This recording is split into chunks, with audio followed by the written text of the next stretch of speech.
Il y a une centaine d'années, Orville et Wilbur Wright, aux commandes du Flyer One, faisaient voler pour la première fois sur quelques mètres un objet plus lourd que l'air par sa seule force de propulsion. C'est à Drummondville, en ce 31 juillet 2002, que se réunissent les dignes descendants des célèbres frères pour s'engager dans une aventure qui va les mener à la découverte d'une partie du Grand Québec sauvage. La compétition, d'une durée de 4 jours, est ouverte à tous les types d'appareils, avec ou sans flotteur. Ici, la rivière Saint-François accueille les hydravions, alors qu'une piste pavée de 4000 pieds est offerte aux avions sur roues. Sur les traces de nos pionniers, les Vachon et les Fecteau, les 17 équipes inscrites devront mesurer leurs connaissances et leurs habiletés durant les nombreuses épreuves prévues tout au long du parcours. Certains parmi tous ces pilotes n'ont jamais volé en brousse. Ils sont venus d'aussi loin que la France et la Suisse pour goûter à l'extraordinaire liberté qu'offre notre immense territoire en participant à cet événement unique, le Grand Rallye international Tour du Québec 2002. L'Association des pilotes de brousse du Québec a mis en place un comité organisateur qui a planifié durant 9 mois l'événement qui commence aujourd'hui. Ils sont prêts, ils sont là. Je vais vous présenter Jacques Gosselin, qui est ce qu'on appelle notre briefer national. Alors, c'est lui, à partir de maintenant, qui va prendre les opérations du rallye en main. Alors, qui va vous donner le côté technique, les briefings météo, les renseignements, etc., etc. Alors, bonne chance à tout le monde, bonne compétition, et je vous laisse avec Jacques Gosselin. Donc, je vais commencer tout de suite par le briefing général du rallye pour vous expliquer un petit peu ce qui vous attend et comment est-ce qu'on a structuré ça. Et ce que vous allez trouver dans les enveloppes qu'on va vous distribuer tout à l'heure, puisque de toute façon, personne n'est au courant de ce que vous devez faire, même pas les organisateurs, à part mon équipe technique et moi. Et sinon, pour tout le monde, ça va être une découverte. Et pour vous également. Donc, le rallye va se composer de 4 étapes. Normalement, on a un plan A, un plan B. Le plan A, c'est celui qu'on doit appliquer. Il y a 4 étapes. Dans chaque étape, il y a 2 parties. Donc aujourd'hui, on a une première étape qui nous mène à Bécomo. La première partie, c'est de se rendre à Saint-Georges-de-Beauce. Et ensuite, la deuxième partie, c'est de Saint-Georges à Bécomo. Donc, pardon, on va vous remettre une enveloppe 15 minutes avant votre départ. Dans cette enveloppe, vous allez trouver toutes les informations nécessaires pour vous rendre à Saint-Georges. Donc ça va être à vous de décrypter ce qu'on vous donne comme information. Ça va être à vous de trouver les points de repère par où vous devez passer. Sur cette route, vous allez avoir du travail à faire, vous allez avoir des photos à identifier, vous allez avoir des points de repère à identifier. C'est à vous de les trouver et c'est à vous de les identifier.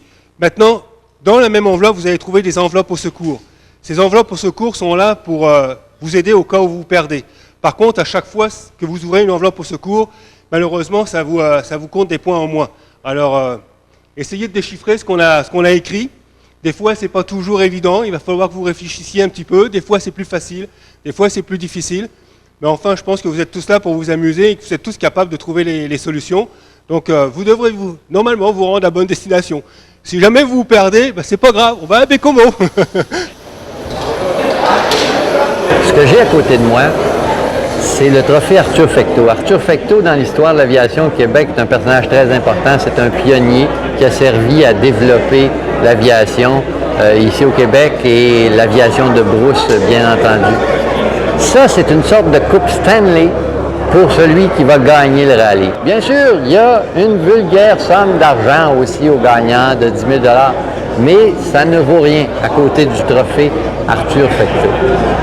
Captain Robinson R44, on est à côté de la piste et on va décoller. Le départ a été donné. Chacun des 21 appareils qui composent les 17 équipes en lice décolle à intervalles de 10 minutes. Le rallye n'est pas une course de vitesse. C'est la raison pour laquelle les performances d'un aéronef plus lent n'auront pas d'incidence sur l'issue de la compétition.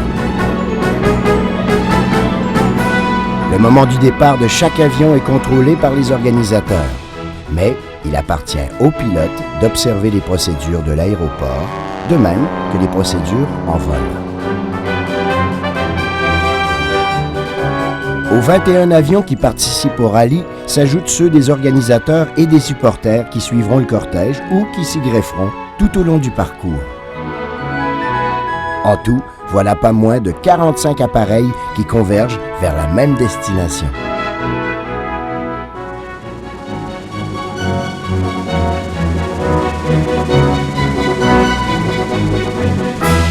La distance qui sépare Drummondville et Saint-Georges-de-Beauce n'est que de 72 000 nautiques et la rivière Chaudière, qui traverse la municipalité, est bientôt en vue.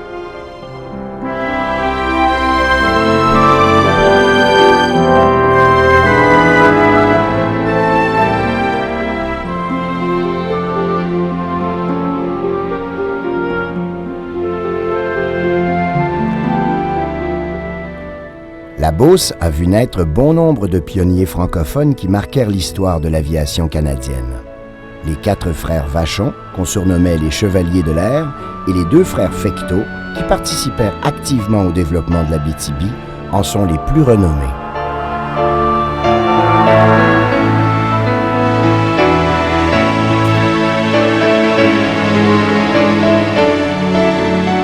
En arrivant à destination, les concurrents ont fort à faire.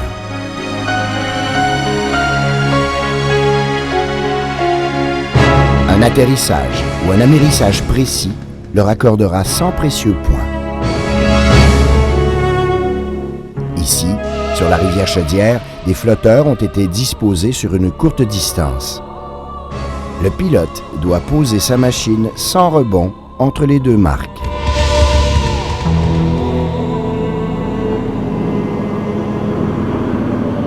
Comme vous pouvez le constater, on a beau avoir des milliers d'heures à son actif, ce n'est pas toujours facile. Mais, comme on dit en aviation, un atterrissage ou un amérissage qui permet aux pilotes et aux passagers de s'éloigner de l'aéronef en marchant est un atterrissage réussi. Une mauvaise nouvelle attend les concurrents à Saint-Georges. Les conditions météorologiques de Bécomo ne sont pas favorables au vol à vue. Et bien qu'ici, à Saint-Georges-de-Beauce, le ciel clair laisse présager les mêmes conditions sur tout le Québec, Bécomo, l'étape finale de la journée, est toujours plongée dans la brume. Il sera impossible de suivre le plan prévu par les organisateurs et tous devront passer la nuit à Saint-Georges. Au lever du soleil, une épaisse brume de terre enveloppe l'aéroport de Saint-Georges.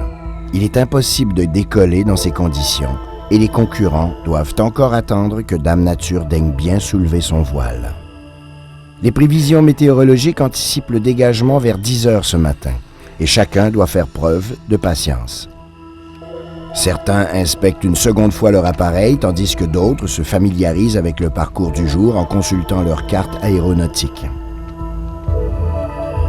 Il faut pourtant prendre ce nouveau contretemps avec philosophie. Montréal faisait beau. Le meilleur est à venir. L'avion est effectivement un moyen très rapide pour se déplacer, mais à condition de prendre son temps. Vers 9h15, le maître de vol convoque enfin tous les pilotes. 40 minutes, 45 minutes, on devrait pouvoir...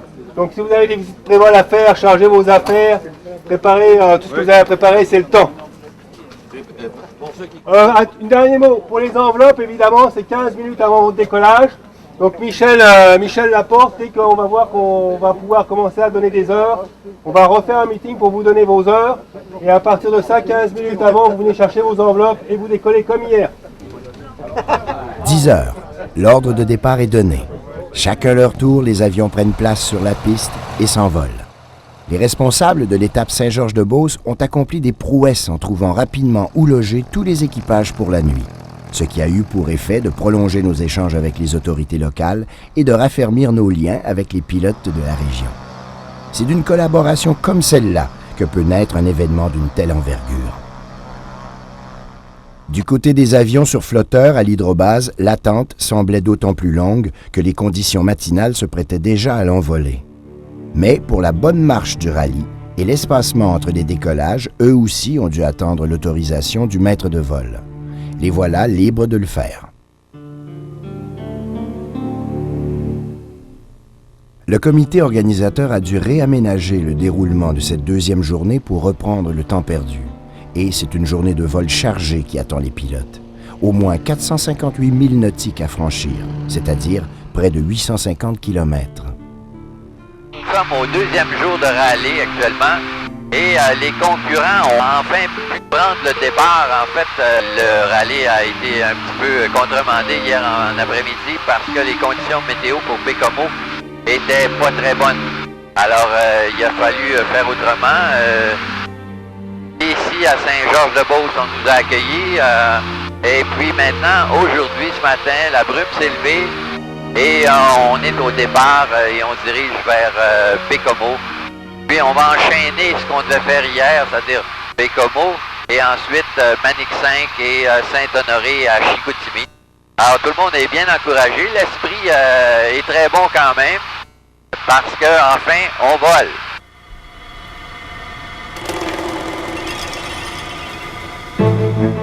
L'euphorie est cependant de courte durée. La côte sud du fleuve Saint-Laurent est à son tour envahie d'ouest en est par la brume, sur une trentaine de milles marins. Les règles de vol à vue interdisent qu'on la franchisse en la survolant, même si les hauts sommets de Charlevoix sont en vue de l'autre côté. Les concurrents devront obligatoirement contourner l'obstacle. Pas très loin là, de la rivière Saguenay de Tadoussac, puis on sent là, que ça peut se dégager complètement là, vers l'est. Là.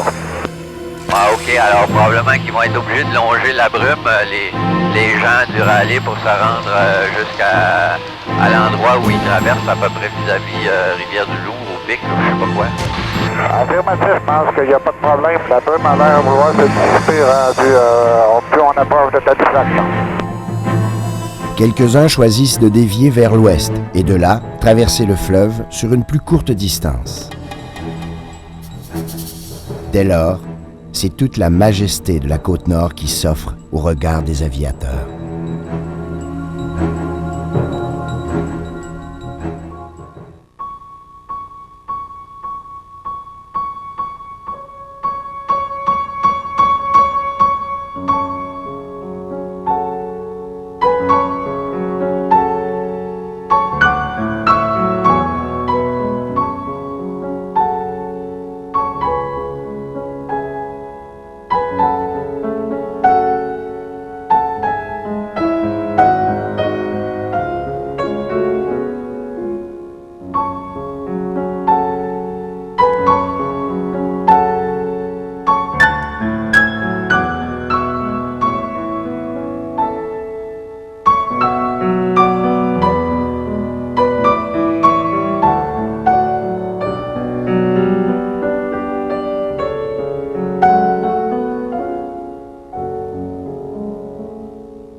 Les hydravions parviennent bientôt aux installations de Labrador Air Service, cachées au fond d'une anse de la rivière Manicouagan. À cause de tous les changements au programme, les amérissages de précision ont dû être annulés pour cette étape-ci, autant du côté de la marina que de l'aéroport. On doit cependant prendre le temps d'y faire le plein. Les appareils s'entassent le long du quai, mais ne tarderont pas à reprendre l'air pour céder la place à d'autres arrivants. Il faut y aller, Nicolas, parce que les gens sont plus rentrés. Oui. Dernière shot et...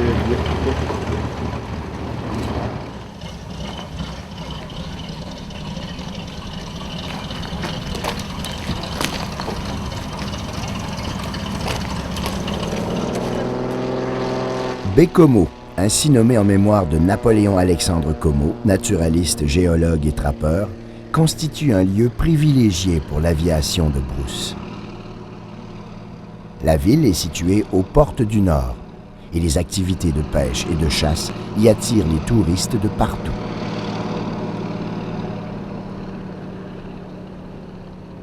Mais la simple vue des nombreux lacs, montagnes et rivières suffit à contenter le plus exigeant des aérotouristes. C'est un des plus beaux paradis de l'hydroaviation au Québec.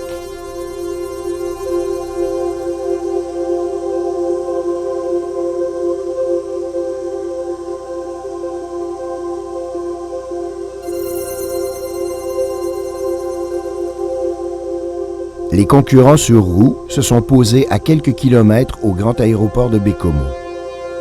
Établi à l'ouest de la ville, près du fleuve, pour les besoins des activités industrielles de la région, l'aéroport accueille quotidiennement différents transporteurs régionaux. Mais aujourd'hui, ce sont nos petits avions bien rangés qui occupent le préposé à l'essence.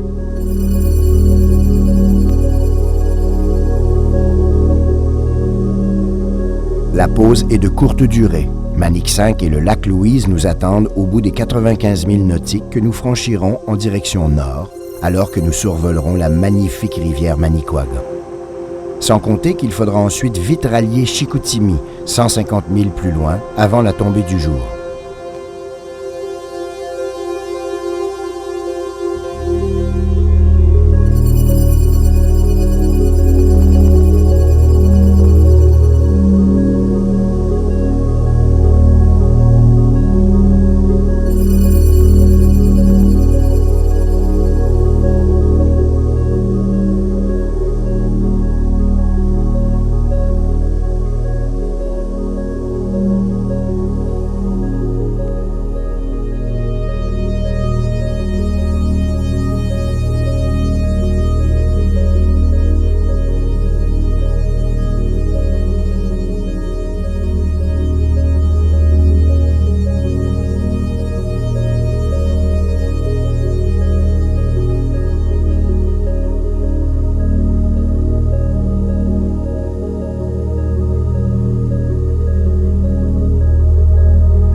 Parvenons très tôt en après-midi jusqu'à la longue piste de gravier appartenant à Hydro-Québec.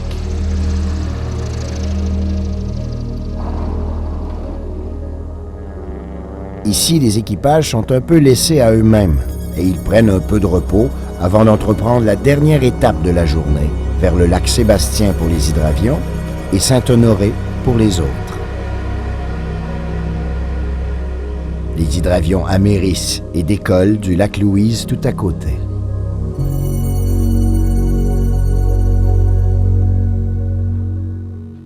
André est un des participants. Votre coéquipier est qui? Vincent Fabry de la France. Fait qu'on est une équipe internationale, là. Qu'est-ce qui vous a motivé pour participer à ce rallye-là? J'aime beaucoup les hydravions. J'ai de la parenté dans le nord du Québec. Fait que c'est ça qui m'a motivé à obtenir l'avion. Puis à partir de là, ben, tu t'informes sur l'Internet. Tu réalises que l'Association des pilotes de brousse du Québec a l'air d'être extrêmement active. Ils organisent toutes sortes de choses. Fait que quand j'ai découvert ces choses-là, je me suis dit, hey, c'est le temps de m'inscrire. Fait que je me suis organisé. Là, j'ai trouvé Vincent sur l'Internet aussi qui était intéressé à faire le rallye. Fait qu'on a fait une équipe. C'est comme ça que ça se passe. Là, c'est Vincent Fabry. Ça, c'est le français dont on parlait M. Turgeon tantôt. C'est pas la première fois que vous venez au Québec, vous? Non, ça fait 10 ans. Ouais, je viens tous les ans. Pour voler uniquement? Oui, uniquement pour voler en hydravion de préférence. Ouais. Surtout pour l'hydravion, alors là, comme paradis. En plus, la réglementation qui va bien, on peut se poser partout sans rien demander à personne. Ouais. Ça, c'est complètement inimaginable chez nous, c'est sûr. Ça, moi, je les invite à venir. Hein.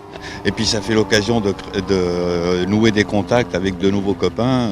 C'est une belle occasion. Quoi. Trouvez-vous ça difficile? Ben là, j'ai un gros doute sur le premier point. La définition du premier point me paraissait un peu tordue. Je ne sais pas si on a le bon.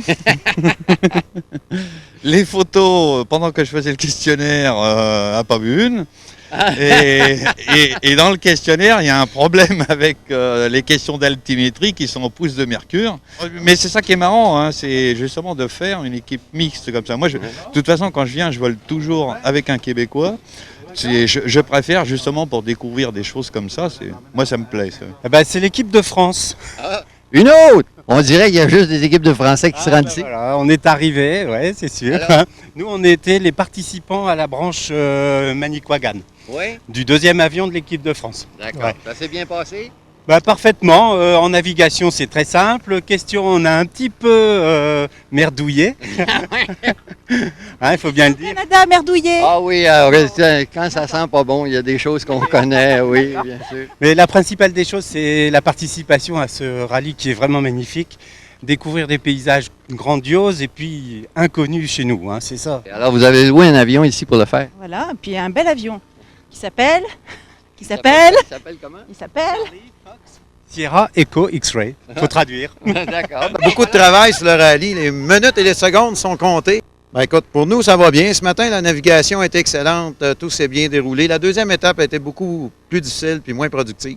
Pour ça qu'on veut un peu rattraper. On a encore des petites questions à répondre. OK. Oui, vous avez le droit à consultation des livres, par exemple, non? Heureusement, mais c'est ça, on doit faire un petit peu de recherche. Hein? Oui. Mais ça va bien? Ça va très bien, c'est très agréable. Ouais, pas de problème. Le mot de Cambronne, je vous dis le mot de Cambronne et je vous souhaite bonne chance. OK? Merci. Allez, au travail. Au travail, merci. Bye. Bon, alors là, j'ai deux messieurs qui sont en train de remplir leur questionnaire, là. Qui trouvaient qu'il faisait trop beau en vol pour le remplir. Donc, vous avez joui du paysage en vous en venant ici. Exactement. Ouais. Puis là, les questions. Oui, mais là, pour le moment, on consulte notre mémoire. Puis elle fait défaut. Elle fait défaut. Comment ça s'est passé aujourd'hui? Je m'adresse à qui? Hein? Alexandre. Alexandre. Oui, ça a très bien été. Des super vols, des nouveaux paysages que j'avais jamais vus. Super. Tu vas revenir dans le coin, hein? Oui. Je vais essayer d'amener ma femme. Oui. Est-ce qu'elle aime voler, elle aussi? Elle n'a pas volé encore. Je suis un nouveau pilote. Ah oui, ça fait combien de temps? J'ai eu mon brevet l'automne dernier. Alors ça, c'est un beau début pour partir dans le Nord, accompagné comme ça de plusieurs personnes. On est assez bien encadré. C'est très bien organisé. Ça va trop vite malgré tout. Là. Ouais. Le petit Cadjo, il fly.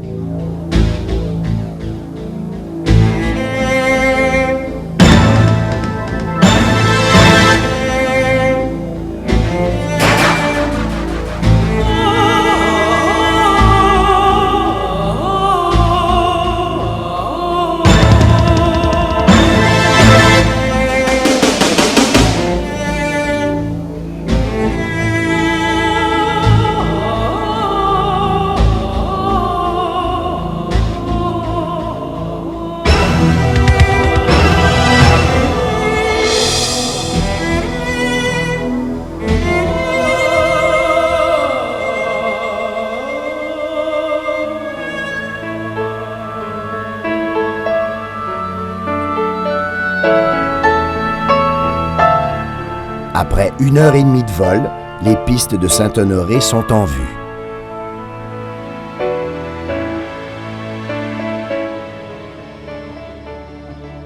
Les participants auront à y effectuer les atterrissages de précision sur la piste 12 dès leur arrivée. Le vent, quoique très calme en ce moment, provient du sud-sud-est, ce qui laisse présager un important changement dans les conditions météorologiques. Mais demain est un autre jour. Pour l'heure, les équipages sont fourbus.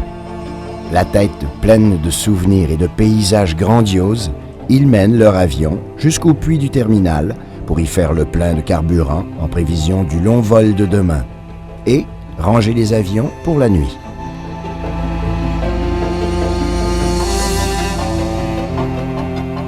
Le dynamisme de l'aéroport de Saint-Honoré et du lac Sébastien à Saint-David-de-Falardeau est intimement lié au cégep de Chicoutimi. En plus de desservir l'aviation légère locale, on y abrite le Centre québécois de formation aéronautique qui dispense la formation complète de pilotes professionnels sur avions monomoteurs ou bimoteurs, hydravions ou hélicoptères. Depuis sa fondation en 1968, plus de 1000 pilotes y ont acquis le précieux brevet.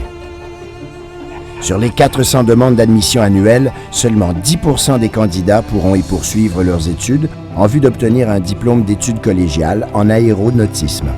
Le positionnement géographique de la région en fait un endroit privilégié pour la formation des pilotes de brousse professionnels. C'est vers la base d'Air Saguenay que convergent tous nos concurrents sur hydravion. La compagnie Air Saguenay possède plusieurs bases comme celle-ci, dispersées sur une grande partie du territoire québécois. Outre les services d'avion-taxi qu'elle offre au grand public et aux pourvoiries, sa collaboration devient précieuse pour les pilotes amateurs qui poussent leur exploration jusqu'au Moyen-Nord.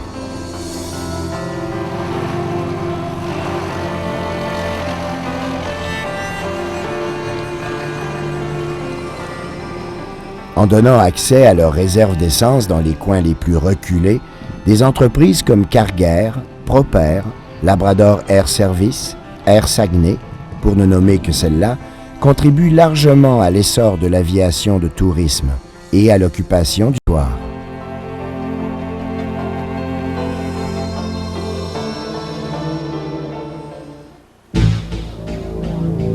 Hier, on a parlé des plans de vol. Et hier, parce qu'avant-hier, on avait eu des problèmes. Et hier, on a encore eu plus de problèmes. Donc, on va encore reparler des plans de vol ce matin. J'aimerais, s'il vous plaît, que vous fassiez très attention à ce que je vous dis, de façon à ce que ça soit bien clair pour tout le monde, la façon dont les plans de vol fonctionnent, puis la façon dont ça va fonctionner jusqu'à temps qu'on arrive.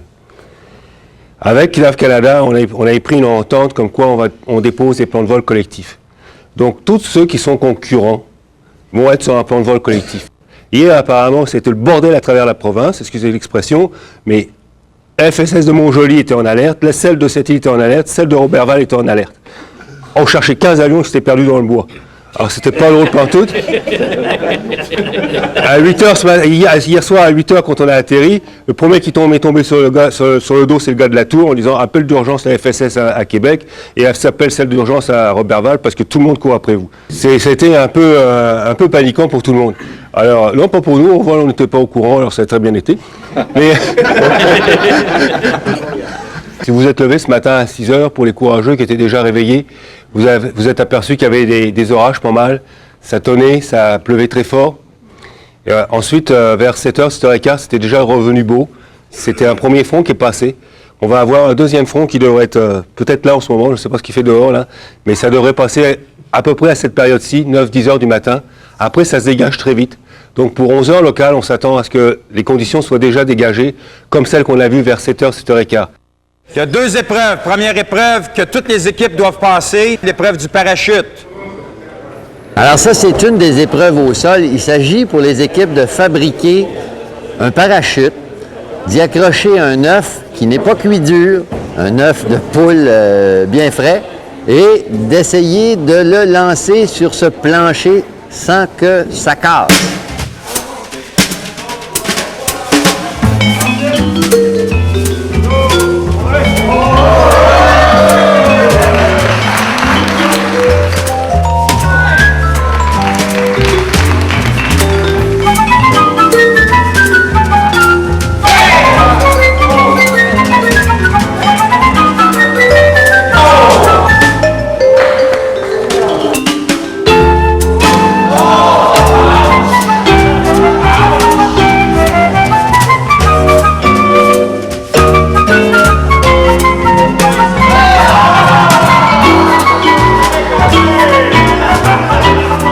avez terminé l'épreuve, vous allez tout de suite de l'autre côté, quelqu'un d'autre vous prend en charge une épreuve de communication. La personne qui guide l'aveugle a les yeux, évidemment, voit ce qui se passe, doit guider l'autre personne vis-à-vis 5 cibles pour ramasser 5 objets. Ah, c'est réussi, merci.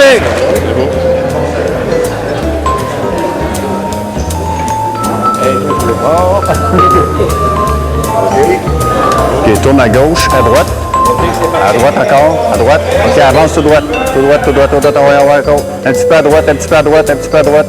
À droite encore. La boîte est en avant de toi. Une fleur. Avance, avance tes mains. C'est ça. Tourne à gauche. OK, là, et sur la boîte. Vers toi, vers toi. Bon. C'est ça. Debout. La direction que tu vas, avance. Stop! Devant toi, à ta gauche. Voilà, avance encore. Tiens, voilà.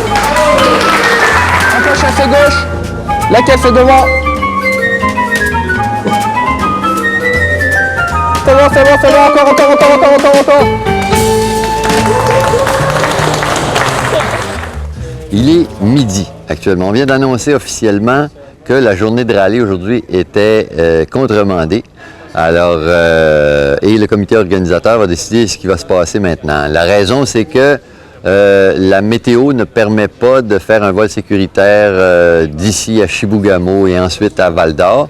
Même si on a de la météo favorable à certains endroits, on a à traverser des cellules orageuses et puis ça, on ne le fera pas. On ne peut pas prendre la chance d'envoyer 40 avions là-dedans, c'est absolument hors de question. Mais on vous promet une très belle journée demain, mais là, présentement, c'est impossible. C'est beaucoup trop dangereux. Puis les sécurités priment, alors c'est cancellé. En ce matin du 4e et dernier jour du rallye, les cieux sont plus cléments et nous montons tous à bord de cet autobus qui nous conduira de l'hôtel à nos montures respectives. La décision de la veille, bien qu'assez contrariante, ne fut pas difficile à prendre. 2 importants systèmes dépressionnaires barraient la route de Chibougamau et de Val-d'Or. Nous en eûmes la preuve le soir même, alors que de fortes pluies mêlées de grêle par endroits frappaient la région. Sécurité d'abord reste le mot d'ordre du rallye. Mais ce matin, les visages sont plus souriants et les décollages, tant à l'hydrobase qu'à l'aéroport, s'effectuent dans une joyeuse ambiance. Nous sommes tous frais et dispos, à l'égal de nos appareils.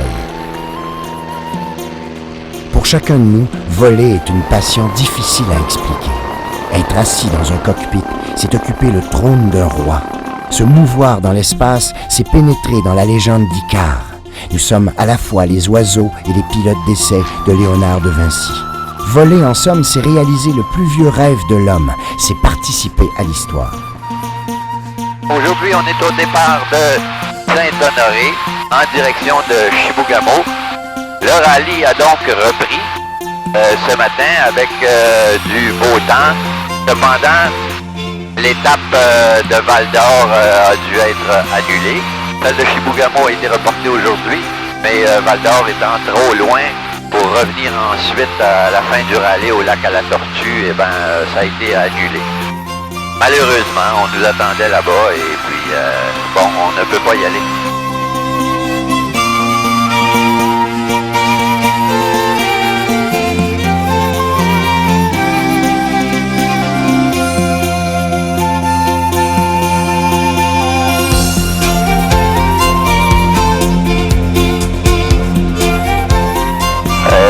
Sur 126 ici 700 du Parc Sylvia Québec. On est présentement à 4500 pieds, 1000 à l'est de la ville de Biscayne, en direction de Chibougamau pour le rallye aérien. Avec un compris, India Québec ici, on demeure à 4.5.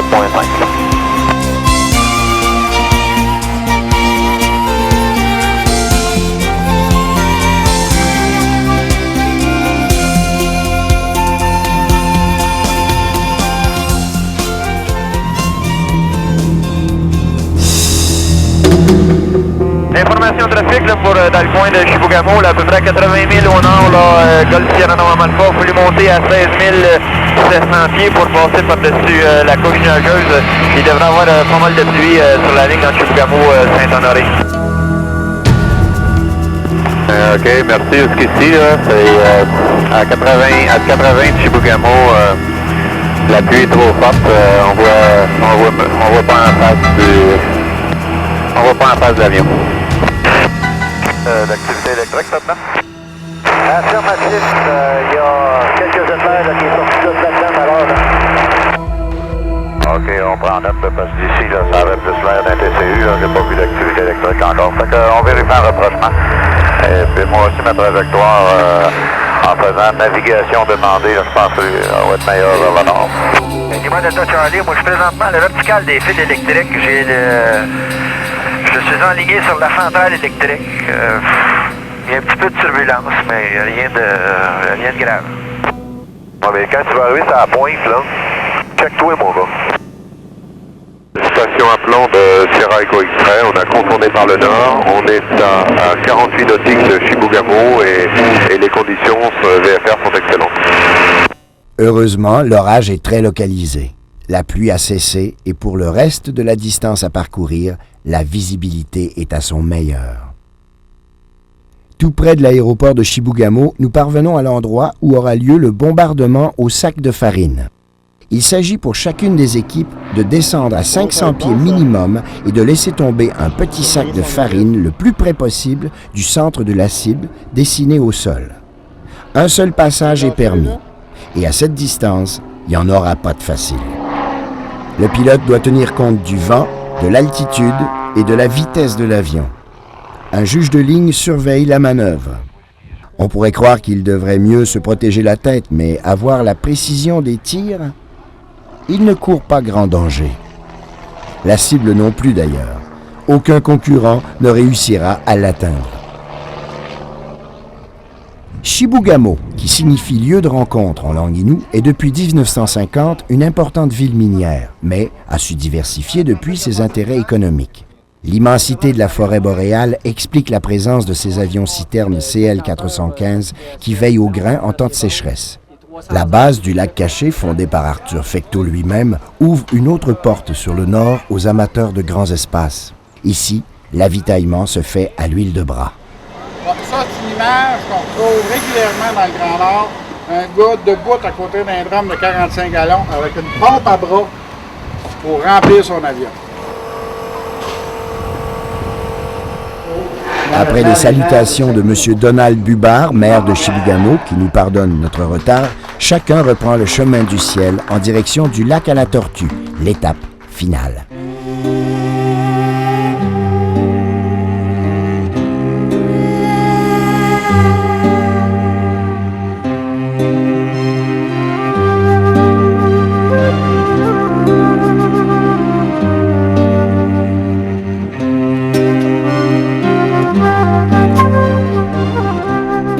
Avant de connaître le grand vainqueur de ce rallye, nous franchirons 204 milles nautiques, presque 2 heures de vol pour admirer encore et encore la diversité du gigantesque terrain de jeu des aviateurs au Québec.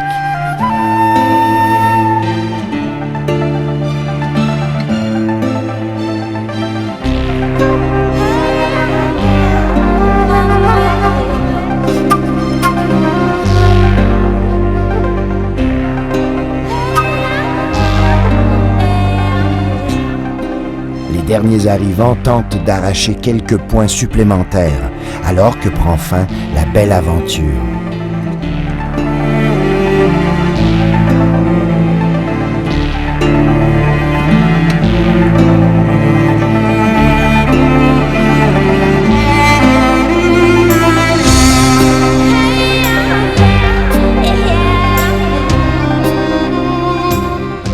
Ils sont presque tous là maintenant, bien alignés le long de la piste qui mène au hangar.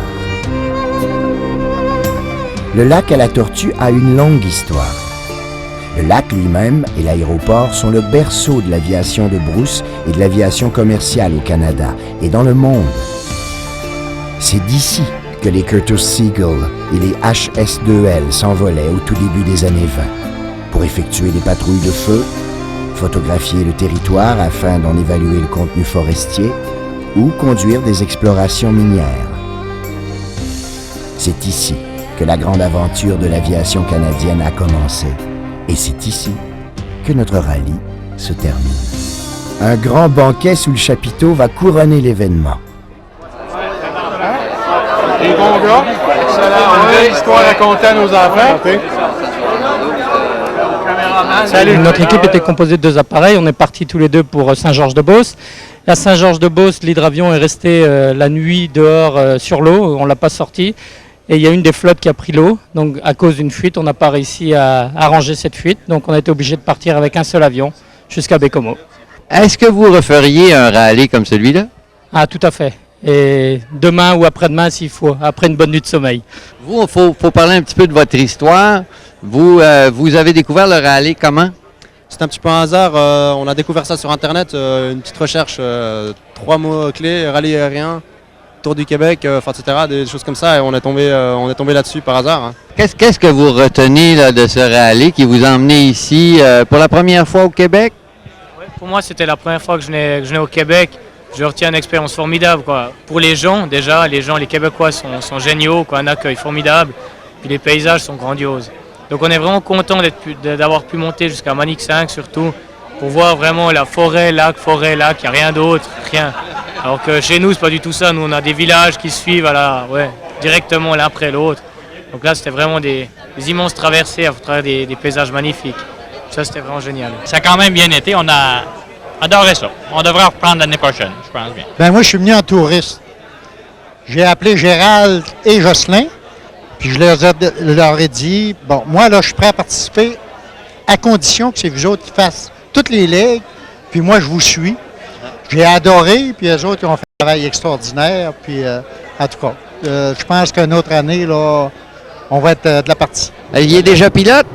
Je l'ai eu ma licence mercredi. Comme juste avant le rallye? Juste avant, ouais. Ouais, comment tu trouves première expérience d'un grand voyage ou j'imagine que tu as voyagé beaucoup avec ton père? Hein? Bon, pas beaucoup. C'est la première vraie, là, mais c'est incroyable. Je peux pas dire de moi en tant que tel, tu sais, avant. Tu sais, quand on est habitué de faire les petits circuits autour de Saint-Hubert, là, ça change le décor pas mal. Est-ce que vous croyez que l'appareil, il fait pour quelque chose? Absolument pas. Absolument pas. On n'a pas besoin d'un appareil plus vite, plus puissant, absolument pas, absolument pas. On s'est jamais fait pousser dans le dos pour la vitesse, jamais d'une place à l'autre. La vitesse n'a pas d'importance. Mais les questionnaires, en anglais, le workload, là, en tout cas, c'est pas facile. C'est difficile pour le copilote. C'est pas facile pour le pilote parce qu'on a descendu à des places où c'était assez difficile, entre les ballons et des épreuves d'habileté. C'est pas facile. J'ai adoré ça, c'est une belle expérience. On a eu une météo un peu plus difficile, ça a compliqué la tâche beaucoup aux organisateurs, ça a mis les équipes en attente, ça a été plus touché, comme on pourrait dire, mais ça a été bien agréable. Puis j'ai trouvé qu'ils ont organisé ça, le défi était très grand, très exigeant, comme Daniel a dit. C'était pas facile, il y avait des tâches assez lourdes en vol à s'occuper, puis à gérer, puis des questions et réponses, puis des exercices de précision avec les avions. Mais c'était très agréable, c'était un beau défi. Puis je pense que tout le monde s'est bien amusé. Puis qu'est-ce que j'ai aimé, la sécurité était prioritaire. Puis c'est le fun que des gens qui ont moins d'expérience dans ces régions-là puissent en profiter, puis qu'il y ait un défi en groupe entre amis d'aller dans ces régions-là. Nous avons les résultats de cette épopée et de cette extraordinaire aventure que nous avons réalisée depuis les 4 derniers jours. En 3e position, l'équipe Robert Gagné, Pierre Belrose, François Corbeil et René Landry.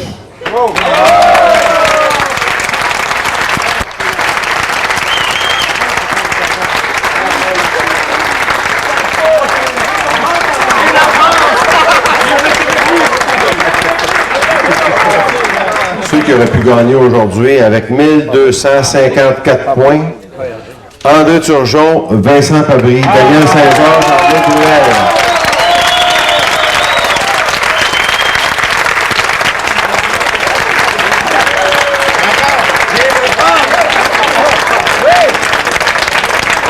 Alors, les grands gagnants du Rallye aérien international Tour du Québec 2002, l'équipe qui était là l'année dernière, qui est arrivée en 2e position, François Dumoulin et David Bonali, avec 1306 points.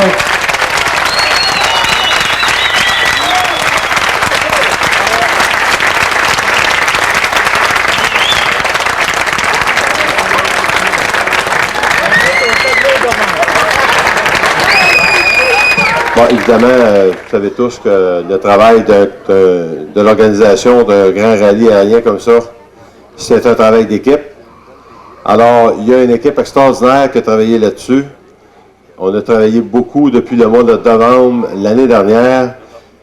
Et je pense qu'il faut absolument que ces gens-là soient reconnus. Alors, je vais leur demander de venir ici en avant. Tous les Gilets jaunes qui ont collaboré à l'organisation du Rallye aérien international Tour du Québec 2002. Alors, mesdames et messieurs, les membres du comité organisateur Rallye aérien international Tour du Québec 2002. Merci beaucoup.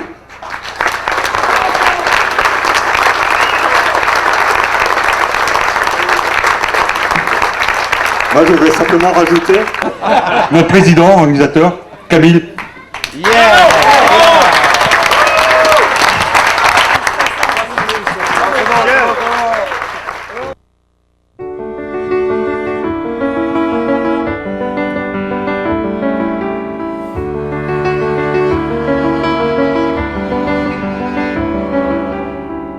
J'ai refait le plus beau voyage de mon enfance à aujourd'hui, sans un adieu, sans un bagage, sans un regret ou nostalgie. J'ai revu mes appartenances, mes 33 ans et la vie. Et c'est de toutes mes partances le plus heureux flash de ma vie. Je suis de lacs et de rivières, je suis de gibier, de poissons, je suis de roches et de poussière. Je ne suis pas des grandes moissons, je suis de sucre et d'eau d'érable, de pater noster, de credo. Je suis de 10 enfants à table, je suis de janvier sous zéro. Je suis d'Amérique et de France, je suis de chômage et d'exil, je suis d'octobre et d'espérance, je suis une race en péril, je suis prévu pour l'an 2000, je suis notre libération, comme des millions de gens fragiles à des promesses d'élection. Je suis l'énergie qui s'empile d'Angaba à Manicouagan.